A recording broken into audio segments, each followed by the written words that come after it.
బాబు మంత్రివర్గంలో చోటు దక్కించుకునేదెవరు? TDP 19, Janasena 4, BJP 2. పవన్ కళ్యాణ్ కు డిప్యూటీ, లోకేష్ కు ఐటీ. టీడీపీలో కేబినెట్ బెర్తలకు తీవ్ర పోటీ. జనసేన నుంచి పవన్ తో పాటే నాదెండ్ల, కొణతాలకు ఛాన్స్. బీజేపీ నుంచి సత్యకుమార్, విష్ణుకుమార్. కామినేని, సుజనా చౌదరి పేర్లు పరిశీలన. ఆంధ్రప్రదేశ్ లో కూటమి హిస్టారికల్ విక్టరీతో ఇప్పుడు అందరి చూపు కేబినెట్ కూర్పుపైనే ఉంది. 12న టీడీపీ అధినేత చంద్రబాబు ప్రమాణ స్వీకార కార్యక్రమం చేయబోతున్నారు. ఈ నేపథ్యంలో చంద్రబాబు మంత్రివర్గంపై ఆసక్తికర చర్చ జరుగుతోంది. చంద్రబాబు కేబినెట్ లో జనసేన, బీజేపీలు భాగస్వామ్యం పంచుకోబోతున్నాయి. ఈ నేపథ్యంలో టీడీపీ నుంచి మంత్రివర్గంలో చోటు దక్కించుకునేదెవరు? జనసేన, బీజేపీల నుంచి ఎవరెవరిని తీసుకుంటారు అన్న అంశాలపై సర్వత్రా ఆసక్తి నెలకొంది.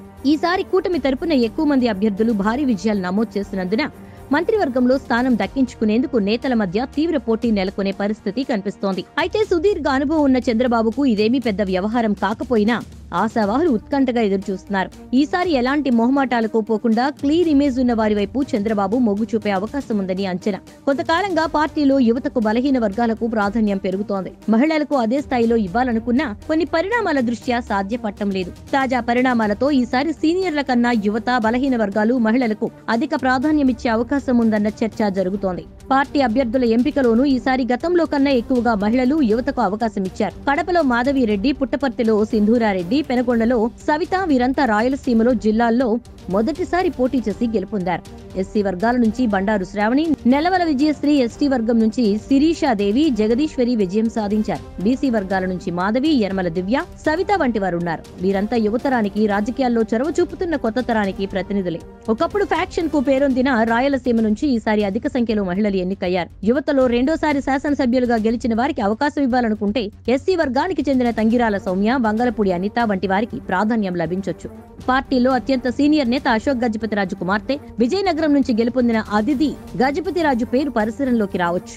ఉమ్మడి జిల్లాల ప్రాతిపదికన శ్రీకాకుళం నుంచి అచ్చెన్నాయుడు, కూనా రవికుమార్, విజయనగరం నుంచి కోండ్రు మురళీమోహన్, ఆర్వీఎస్కే రంగారావు, కళా వెంకట్రావు, విశాఖపట్నం జిల్లా నుంచి గంటా శ్రీనివాసరావు, అయ్యన్న పాత్రుడు, పల్లా శ్రీనివాసరావు, తూర్పుగోదావరి జిల్లా నుంచి యనమల రామకృష్ణుడు, చినరాజప్ప, జ్యోతుల నెహ్రూ, బుచ్చయ్య చౌదరి, పశ్చిమ గోదావరి నుంచి పితాని సత్యనారాయణ, నిమ్మల రామానాయుడు, రఘురామకృష్ణరాజు, కృష్ణా జిల్లా నుంచి పార్థసారథి, గద్దె రామ్మోహన్, కొల్లు రవీంద్ర, బోండా ఉమా, శ్రీరామ్ తాతయ్య, గుంటూరు జిల్లా నుంచి నారా లోకేష్ తో పాటు కన్నా లక్ష్మీనారాయణ, నక్కా ఆనందబాబు, శ్రవణ్ కుమార్ పేర్లు సహజంగా పరిశీలనలో ఉన్నట్టుగా చర్చ జరుగుతోంది.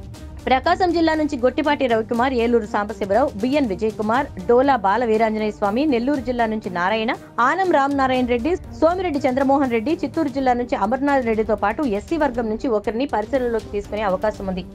అనంతపురం జిల్లా నుంచి పయ్యావుల కేశవ్, కాలువ శ్రీనివాసులు, పరిటాల సునీత, కర్నూలు జిల్లా నుంచి కోట్ల సూర్యప్రకాష్ రెడ్డి, బీసీ జనార్దన్ రెడ్డి, కడప జిల్లా నుంచి సుధాకర్ యాదవ్, మాధవిరెడ్డి, భూమిరెడ్డి రామ్గోపాల్ రెడ్డి తదితరుల పేర్లు పార్టీ వర్గాల చర్చల్లో ఉన్నాయి.